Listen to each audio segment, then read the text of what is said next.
explained. How much damage can North Korea's weapons do? 228. Seoul, South Korea, CNN. North Korea's launch last week of an intercontinental ballistic missile, ICBM, reported to be its most formidable yet, may have been a less advanced weapon than previously believed, according to a South Korean military official. The official, who spoke under the condition of anonymity, said South Korean and U.S. analysis of the March 24 launch of what North Korea claimed was a new HWASONG-17 ICBM, was in actual fact the older and slightly smaller HWASONG-15, an ICBM last tested by Pyongyang in 2017. Several missile experts have since reached a similar conclusion, but they caution the significance of last week's successful ICBM launch, North Korea's first in more than 4 years, should not be discounted, pointing out the test still demonstrated a weapon with the theoretical ability to hit all of the continental United States.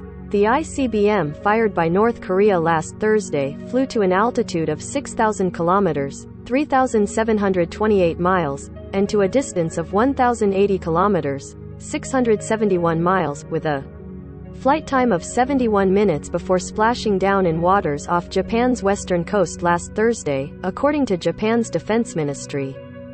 Here's how U.S. missile defense could be fooled by an ICBM 344. Japan's Vice Defense Minister Makoto Oniki told reporters shortly afterward that the missile's altitude would suggest it is a new type of ICBM. Japanese officials were sticking to that assessment this week, with Chief Cabinet Secretary Hirokazu Matsuno saying on Monday that Tokyo judged the missile to be a new type based on flight altitude and other information. And CNN previously reported that the Pentagon is still assessing to what extent the missile is an improved version of previous launches. But the South Korean official and missile experts said further close analysis of images in North Korean state media of last week's launch gave two potential clues relating to Pyongyang's alleged subterfuge. The South Korean official said assessments by Seoul and Washington showed the ICBM launched last week only had 2 engine nozzles, like HWASONG-15, whereas HWASONG-17 has 4. This picture from North Korean state media, purportedly taken on March 24, shows leader Kim Jong-un walking with North Korean military personnel during the testy launch operation of what state media reported was a new type intercontinental ballistic missile. And video released last Friday by state-run Korean Central Television, KCTV, purporting to show Kim Jong-un guiding the launch reveal the North Korean leader's shadow appearing westward, meaning it was filmed in the morning, but the launch took place in the afternoon, the official said. Also, it was cloudy in the launch area last Thursday, but the weather in the KCTV video appears to be sunny, the official said. Analysts say U.S. must still be wary. Several missile experts have also begun to cast doubt on North Korea's claim to have launched a HWASONG-17. Jeffrey Lewis, director of the East Asia Nonproliferation Program at the James Martin Center for Nonproliferation Studies, said the KCTV video appears to have been made during a failed launch on March 16, in which a North Korean missile exploded soon after liftoff around an altitude of 20 kilometers, 12.5. North Korea released a video after the March 24 test. We measured the shadows in it, however, and it is clear from the altitude and angle of the sun that the video is from the test on the morning of March 16, Lewis said.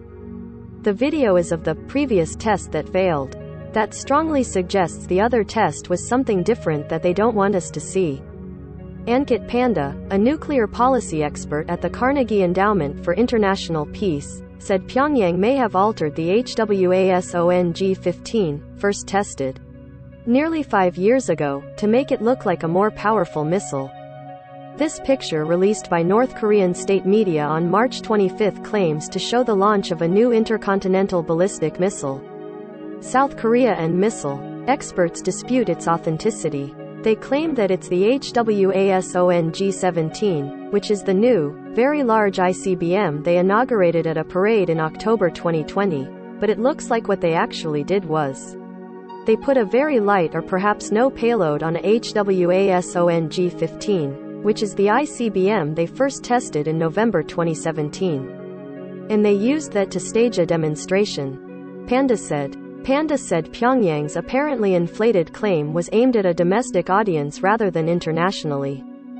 The only thing going well in North Korea right now is the missile program, so perhaps Kim Jong-un plans to use this demonstration to indicate to his own people that they are suffering, the food shortages, the economic difficulties, the lockdown over COVID, that all of this has been worth it, because their national defense capabilities are still advancing, he said. On Tuesday, South Korean lawmaker Ha Tae-kyung told reporters that, according to a military briefing, debris rained down over the North Korean capital, Pyongyang, following the failed March 16 test.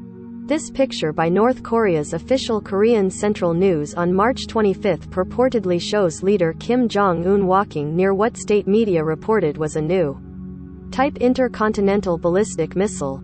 Experts doubt the claims. Has office confirmed the lawmaker's remarks to CNN on Thursday, adding North Korea may have been prompted to announce the March 24 HWASONG-15 launch as a HWASONG-17 to temper negative opinions in Pyongyang, where citizens witnessed the March 16 failure.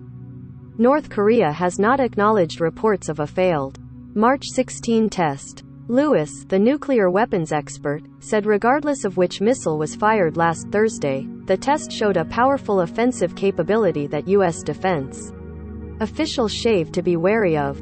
The missile fired on March 24 would have had a range of about 12,000 kilometers, 7,500 miles, which is certainly within the capability of a HWASONG-15. Which John deliver a nuclear weapon anywhere in the United States, Lewis said. And Matsuno, the Japanese official, said Monday that North Korea's missile program remains a serious threat to the security of Japan, the region and the CNN's Yoon Jung-seo and Junko Ogura contributed to this report.